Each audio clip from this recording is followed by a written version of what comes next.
Virtual reality users angry over Facebook ads by Learn with News, Level 3. Virtual reality is a technology with a long history. Virtual reality has been around in one form or another since the 1970s, with versions of the technology popping up in the 80s and 90s as well. There was a period of disinterest in VR technology during the first decade of the 21st century, but this changed in the early 2010s.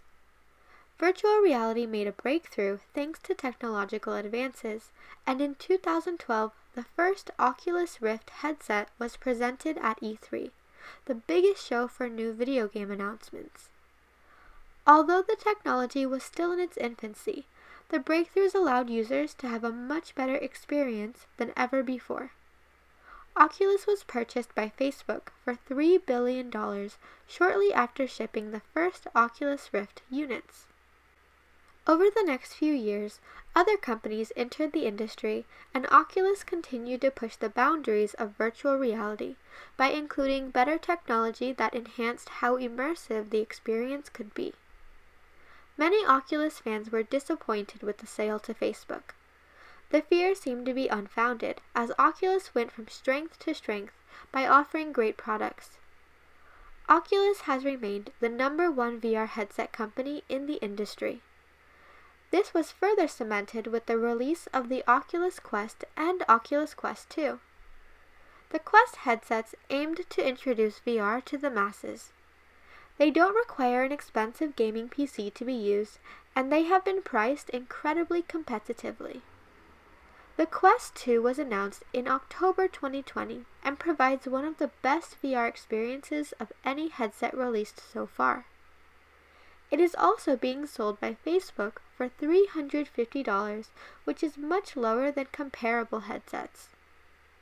Headsets with similar features from other companies are in the $700 to $1,000 region.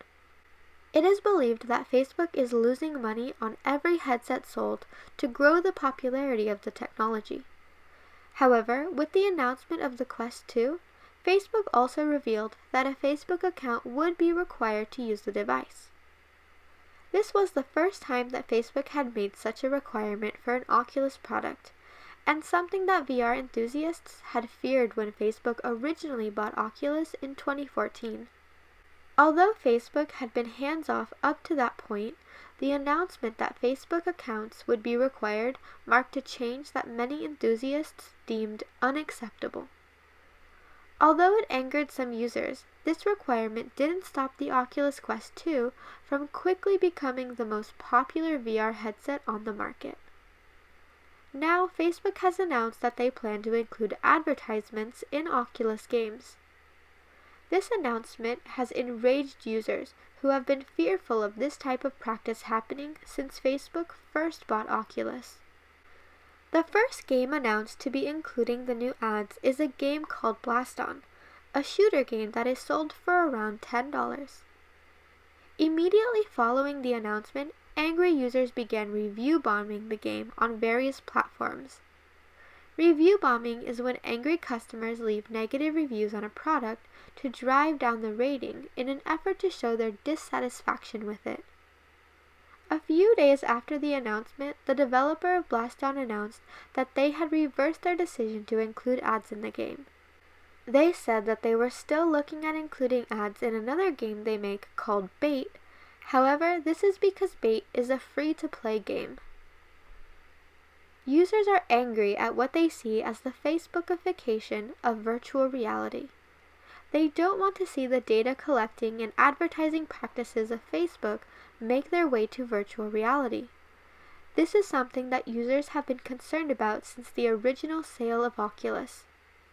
The founder of Oculus, Palmer Luckey, said at the time of the sale that he had been assured that users would not require a Facebook account to use Oculus devices, and that adverts wouldn't be included in Oculus headsets, both of which has now happened. Users do not want to see their virtual worlds overrun with adverts like the internet currently is. VR enthusiasts see massive potential for VR in the future, from video games to instant travel and having meetings within a virtual world. Movies like Ready Player One have already been made based on the promise of future VR. Enthusiasts want VR to grow into something that provides value to people around the world, and they don't want Facebook to ruin their dream for the future of VR.